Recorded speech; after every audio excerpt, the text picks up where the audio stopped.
Hey there, A's Day fans. Welcome to another edition of Player Preview and Prediction. As at the time of this recording, happy opening week. We are upon us a new week, a week where starting Friday all the way through until, well, at least September, hopefully beyond that, a week will not go by without athletics baseball.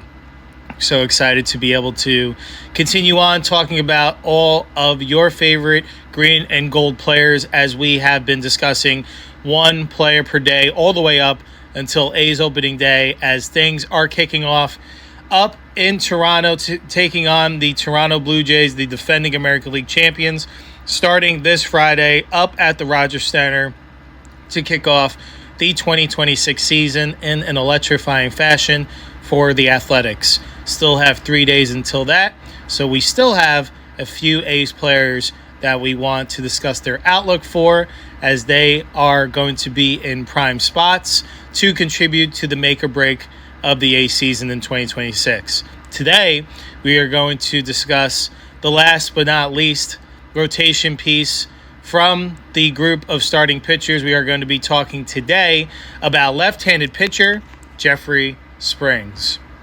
Springs, as we discuss and get to know him a little bit better, he is a native of Belmont, North Carolina, and will be entering his age 33 season. Where it all began, well, he ended up attending South Point High School right there in his local hometown of Belmont, North Carolina. While at South Point, he helped lead the baseball team to the 2011 North Carolina 3A state title and was also named MVP of the 3A Championship Series. He attended Appalachian State University, pursuing a degree in management, and played college baseball for the Mountaineers for 4 years from 2012 to 2015. Springs from there was drafted by the Texas Rangers in the 30th round of the 2015 MLB draft and signed with them for a $1,000 signing bonus. After signing, Springs split the season between the Spokane Indians and Hickory Crawdads. He posted a combined 2-2 record with a 2.61 ERA and 31 innings pitched. He split the 2016 season between two levels, with the Hickory Crawdads going 1-1 with a 1.16 ERA in 18 games, and then struggling in a promotion to the High Desert Mavericks, going 2-2 with a 5.36 ERA in 13 games, with 9 of those being starts. Springs spent the following 2017 with the Down East Wood Ducks, going 2-8 with a 3.69 ERA with 146 strikeouts and 112 in the third innings pitched in 31 games, 17 of those being starts. Springs would go on to open the 2018 season with the Frisco Rough Riders of the Texas League, producing a 3-2 record with a 4.82 ERA and 37 in the third innings pitched. Springs was promoted to the Round Rock Express of the Pacific Coast League, producing a 1-2 record with a 2.79 ERA and 19 in the third innings pitched. Springs would be eventually promoted to the Major Leagues for the first time on July 31st, 2018, and made his Major League debut that night, striking out A.J. Pollock for his first Major League strikeout. Springs finished his rookie season after producing a 1-1 record with a 3.38 ERA in 32 Major League innings. In 2019, Springs made the Rangers opening day roster. Springs would end up missing close to 2 months, however, due to left biceps tendonitis. He finished the 2019 season going 4-1 with a 6.40 ERA over 32 in the third innings pitched for Texas. On December 2nd, 2019, following that season, Springs was designated for assignment. 4 days later, Springs would re-sign a 1-year deal with Texas. However, in January of 2020, Springs would end up being traded from the Texas Rangers to the Boston Red Sox in exchange for Sam Travis. In March, the team optioned Springs to the AAA Pawtucket Red Sox to begin the season. Springs made his debut with Boston in the team's fourth game of the delayed start of the 2020 season, allowing 5 runs on 4 hits and a walk in an inning in the third innings of relief against the New York Mets on July 27th. He was optioned to and from the team's alternate training site during August and September. Overall, with the 2020 Red Sox, Springs appeared in 16 games, all in relief, compiling an 0-2 record with a 7.08 ERA and 28 strikeouts and 20 in the third innings pitched. On February 16, 2021, Springs would be designated for assignment by Boston following the signing of Hirokazu Sawamura. On February 17, 2021, the Red Sox traded Springs and Chris Mazza to the Tampa Bay Rays in exchange for Ronaldo Hernandez and Nick Sogard. He made a career-high 43 appearances for Tampa Bay in 2021, pitching to a 5-1 record and a 3.43 ERA with 63 strikeouts in 44 2/3 innings of work. On August 16th, Springs underwent season-ending surgery to repair an ACL tear in his right knee and was placed on the 60-day injured list. Springs made 33 appearances, 25 of those starts, for the Rays in 2022, posting a 9-5 record and a career-best 2.46 ERA while striking out 144 in 135 in the third inning. On January 25th, 2023, Springs agreed to a 4-year, $31 million contract extension with the Rays. On April 13th, Springs exited the set after left-arm ulnar neuritis. He was placed on the 10-day injured list due to ulnar inflammation. On April 22nd, it was revealed that Springs would undergo Tommy John surgery, which prematurely ended his 2023 season. On July 28, 2024, Springs was activated from the injured list to make his return from surgery. He made 7 starts for the Rays down the stretch, logging a 2-2 record and a 3.27 ERA with 37 strikeouts across 33 innings pitched. On December 14, 2024, and this leads us to the beginning of his story with the A's, the Rays would trade Springs and Jacob Lopez to the Athletics for Joe Boyle, Will Simpson, Jacob Waters, and a competitive balanced round 8 pick in the 2025 MLB draft. I think it's safe to say that the A's got what they traded for. He was a healthy, reliable left-handed starter who did not miss his turn in the rotation even once throughout the entire season. A's manager Mark Kotsay seemed to experiment with using him as a one-inning opener in early June, but after 2 games, both going 6 innings and giving up 3 earned runs in each outing, he went back to using him as a traditional starter again. He topped his previous career highs in starts, 30, innings pitched 171, and wins 11. Unfortunately, he also hit career highs in earned runs allowed, which was 78, and home runs allowed 28. That part can at least partially be blamed on Sutter Health Park. The Oakland Coliseum was very much a pitcher's park. However, that wasn't close to the case in Sacramento. Sutter Health had the second highest run lead at 117 in the majors last year, behind only Coors Field. It came in at 132. It also ranked 6th in home run lead, 112 according to New Baseball Media. So definitely a very hitter-friendly park that Springs had to adjust to, as well as the rest of the A's pitching staff during their first season in West Sacramento. All in all, Springs was a solid performer and a steadying influence on a generally young and emerging staff.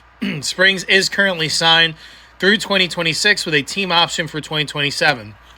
He'll be making the same salary as last season, $10.5 million. And based on last year's performance, I can't imagine the front office would move him unless an offer they couldn't refuse came along. In the meantime, expect Springs to serve as the team's number 2 starter, depending on righty-lefty matchups, and to be a solid mentor for the young arms in the rotation. And to me, it was such a welcoming sight to see Jeffrey Springs make it pole-to-pole with optimal health, not missing a turn in the rotation. And I know that was a big hurdle for him to cross. He knew that the belief in him to be a reliable starter was well ingrained in him, that he just needed to be reliable for whatever team he was taking the ball for every 5th day. And so far with how this trade has gone for the A's between the Rays, I think the A's are winning significantly between, in my opinion, I feel like Jeffrey Springs was their most dependable starter last year in terms of pole-to-pole. I know Luis Morales showed a lot of brilliance, but he didn't come up till August. And Jacob Lopez came up a little bit later and also missed the back half of the season when he went down in August. But when he was showing, he was very solid as well. So all in all, I would say that Jeffrey Springs, they got a great trade, a great pitcher in that trade there. He's going to slot in as the number 2 in the rotation behind Luis Severino once again. And he's the model of consistency and dependability. You do know when Springs is going to be taking the ball, that you're going to have an opportunity to win the ball game. That more times than not, he's going to put up a quality start. He's going to allow 3 earned runs or less. And that is a great formula to have, especially with a team that's cooking like we feel this A's lineup is going to continue to do so in 2026 to build upon their top 10 showing last year against their league peers. But Jeffrey Springs, as we get to know him a little bit more, he works with a 5-pitch mix, a fastball, changeup, slider, sweeper, and cutter.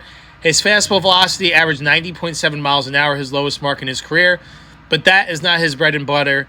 How he is successful is location, mixing his speeds, getting ahead, and being a legitimate pitcher rather than a thrower. And I think we saw once Springs got over his first inning issue, where it really seemed like his first time through, hitters were jumping on his fastball or jumping on something early in the count, and it would lead to some sort of production in the first inning to put the A's in a hole before they would be even stepping up to the plate. So I feel like once Springs was able to adjust, whether it was adjusting to a more consistent pregame buildup to feel more ready from that transition from the bullpen to the game mound, or just a tweaking of his repertoire to the hitters who are first coming up, seeing him for the first time in the game. Whatever the case may be, he made those adjustments, and to me, from start to finish, was the A's most reliable starter, and I'm looking forward to seeing what he does for an encore in 2026. He's the model of dependability, and glad he is still in the green and gold, for he will serve as a great mentor to the younger pitchers on this staff as well. And he's someone's going to come right after you. His walk percentage was right around 8, which I think that still could be a tick bit lower, but it's still above league average in terms of the positive side of a walk percentage. So looking forward to seeing what he does to build upon. Perhaps Springs can lean into that, to working a little bit lower in that zone in order to induce more ground balls. His ground ball percentage was rather low. That's something where if we're shooting for the lower quadrants in the zone, perhaps Springs could see a decrease in his home runs allowed, as he did allow the most in his career. But again, I feel that was the product of pitching in Sutter Health Park. Perhaps if a change of attack in the zone will induce more ground ball percentage, we'll see that number reduce. Time will tell there, but I think as long as his health stays intact, expect Jeffrey Springs to put up another season of displaying why he is a reliable starter in this A's rotation. According to Fangraphs projections, they project the following. They expect him to pitch in 29 starts, pitching to a 9-11 win-loss record with a 4.64 ERA, so a few ticks higher than his 4.11 ERA last year. They expect him to pitch 162 innings, walk 51 batters, strike out 138, and pitch to a 1.31 whip. So according to their Fangraphs projections, we feel like we've had a lot of easy one here, because I don't feel like the computer model and simulation has fully had the full capability of diving into the potential of this A's roster. And I do feel like that is why it is important to view and discuss the game outside of just numbers and computer projections, because I feel there's a lot you can see with your eyes, and there's a lot through research and different components that could put together your argument as why you feel someone may have a good, poor, or somewhere in between season. For Jeffrey Springs, I just think flat out that 4.64 ERA is too high. So here at A's Day, we're going to hammer the under and feel he's going to have a similar season as he showed last year, but perhaps allowing a few less of those big home runs. So we feel that he's going to end up with an ERA right around 4.04, which would be a very welcoming sight, especially having to pitch in Sutter Health Park. And I feel like Jeffrey Springs is going to make another 29 to 30 starts. He's going to make it through another season with optimal health, and looking forward to seeing him be a reliable, dependable starter behind the potential bounce back from Ace Luis Severino. And if those two are working and giving their team a chance every fifth day, then perhaps this A's team is going to have a lot of exciting games ahead of them, especially as they move forward into the September timeframe where they may be playing for a postseason spot.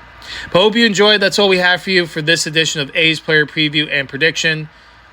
Like we mentioned, we've been doing one episode per day all the way up until opening day. Hope you've enjoyed. We talked today about Jeffrey Springs, a very important piece in this A's starting rotation, and we discuss why we feel he is going to have another productive season in 2026 to help move this A's team closer and closer to being a consistent contender.